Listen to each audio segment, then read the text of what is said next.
Hello students, अब हम देखते हैं एक्सरसाइज 9.2 का question number 13। If the sum of n terms of A P is 3n square plus 5n। हमें दिया हुआ है sum of n terms is 3n square plus 5n and its mth term is 164। और जो इसकी mth term है वो हमें दी हुई है 164। मतलब हमें क्या दिया हुआ है, a plus m minus 1 d equal to 164 ये दिया हुआ है। Find the value of m, और हमें किसकी वैल्यू फाइंड करनी है, m की वैल्यू फाइंड करनी है। तो m की वैल्यू फाइंड करने के लिए हमारे पास क्या क्या होना चाहिए, एक तो a होना चाहिए और एक d होना चाहिए। अगर ये दोनों पता लग जाए तो हमें m की वैल्यू पता लग जाएगी। तो इसका मतलब है यहाँ पे हमें a की वैल्यू तो दी नहीं हुई ना d की वैल्यू दी हुई है, तो हम इससे निकाल सकते हैं a और d की वैल्यू।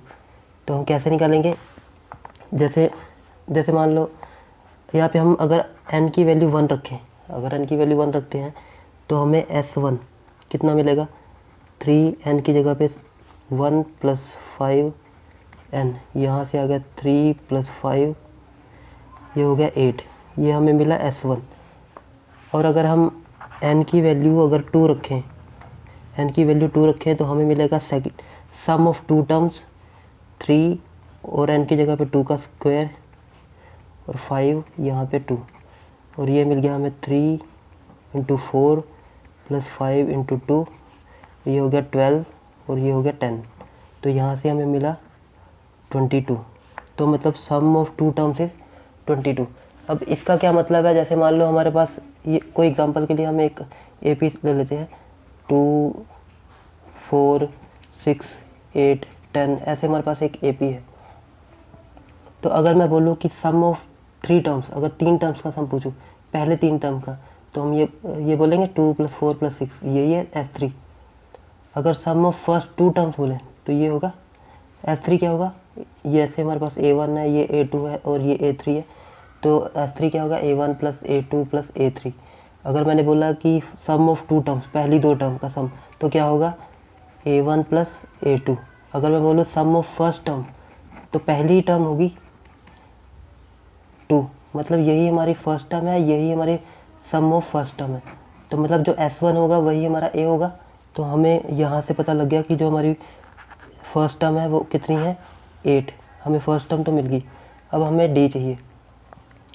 तो यहाँ से अभी हमने देखा कि जो S2 क्या होता है, S2 होता है हमारे पास A1 प्लस A2, ये होता है। और हमने A1 तो अभी फाइंड कर ही लिया था, A1 हमारे पास कितना था 8, और S2 हमने कितना फाइंड किया था 22। तो यहाँ से हम A2 फाइंड कर सकते हैं। तो A2 आ गया यहाँ से 22 माइनस 8, और ये हो गया 14। तो हमें A1 भी मिल गया। A1 कितना था, A1 हमारे पास था 8 और A2 कितना है हमारे पास 14। तो जो कॉमन डिफरेंस होता है वो कैसे फाइंड करते हैं हम, A2 माइनस A1। A2 तो हमें पता है कितना 14 और A1 हमारे पास है 8, तो यहाँ से कॉमन डिफरेंस आ गया 6। अब हमें क्या चाहिए था, एक A चाहिए था और एक D चाहिए था, दोनों मिल गए। अब हम M फाइंड कर सकते हैं। तो हमारे पास जो है A plus M minus 1 D equal to कितना गिवन था, 164। यहाँ से A की वैल्यू हमारे पास थी 8, तो हम यहाँ पुट कर देंगे। और यहाँ से M माइनस 1 D हमें मिला था 6, और ये 8 उधर ट्रांसफ़र करेंगे तो ये हो जाएगा 164 माइनस 8। अब इसको माइनस करेंगे तो ये हमारे पास आ गया 156।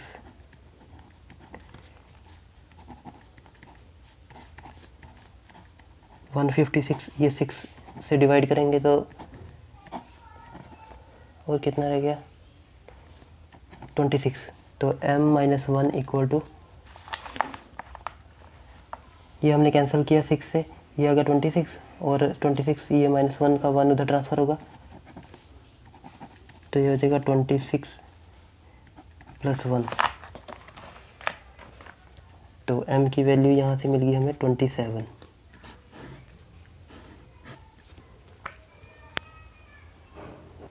इसके बाद question number 14, insert 5 numbers between 8 and 26। हमें 8 और 26 के बीच में 5 नंबर इंसर्ट करने हैं, मतलब 1 2 3 4 5, इन 8 और 26 के बीच में 5 नंबर इंसर्ट करने हैं। Such that the resulting sequence is an AP, तो जिससे कि जो हमारा रिजल्टिंग सीक्वेंस बने ये एपी में हो। तो इसमें हमें ये कौन सी टर्म दी होगी, ये हमारे पास फर्स्ट टर्म है A1, ये सेकंड टर्म, ये थर्ड टर्म। अगर ये एपी है तो हमें बोला है कि ये एपी है A4 A5 A6 A7, ये दिया हुआ है हमें।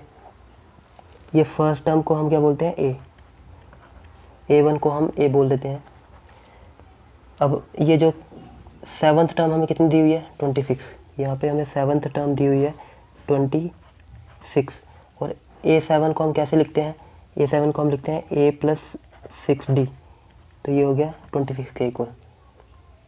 तो A की वैल्यू हमारे पास कितनी थी 8, तो अगर इसमें पुट कर देंगे 8 + 6D = 26, 8D 26 - 8, और ये हो जाएगा 26 में से 8 माइनस किए 18, और D की वैल्यू हमारे पास आ गई 18/6, ये कैंसिल किया हमें मिल गया 3। तो A की वैल्यू हमें मिल गई 8 और D की वैल्यू हमें मिल गई 3। अब हमें क्या फाइंड करना था, second, third, fourth, fifth, six term.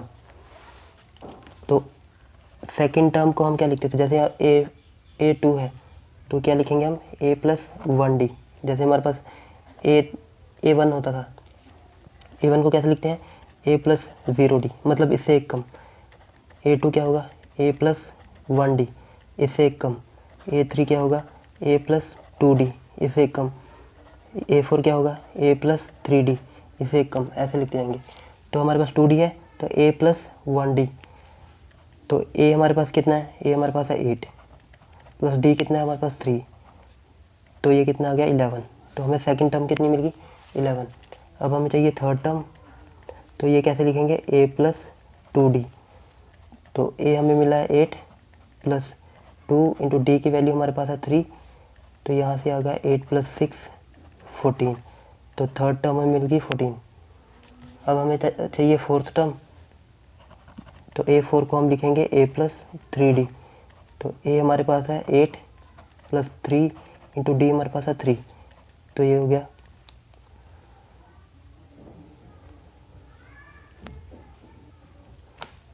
8 + 9 17, ये हमारे पास है फोर्थ टर्म। अब चाहिए हमें फिफ्थ टर्म, तो फिफ्थ टर्म को हम क्या लिखेंगे A + 4D, तो A हमारे पास था 8 और D हमारे पास था 3, तो ये हो गया 8 + 12 और कितना आ गया 20, ये हमारे पास फिफ्थ टर्म। अब चाहिए हमें सिक्स टर्म, तो ये होगा A + 5D, A था 8 और D हमें मिला था 3, ये होगा 8 + 15, तो ये ऐड करके आ गया 23। तो हमें यही फाइंड करना था सेकंड से लेके सिक्स टर्म तक। तो A2 कितना मिल गया, A2 हमें मिला 11, A3 मिला 14, A4 मिला 17, A5 मिला 20 और A6 23। ये हमें second term, third, fourth, fifth, sixth, ये सारी टर्म मिल गई। और हमें बोला था कि ये सारी टर्म फाइंड करो, तो हमने ये सारी टर्म फाइंड कर ली।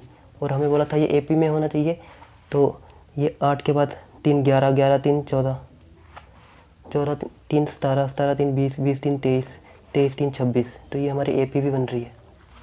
तो आई होप ये क्वेश्चन आपको समझ में आ गया होगा। अगर कहीं पे भी आपको डाउट हो तो आप कमेंट करके पूछ सकते हैं। Thanks for watching.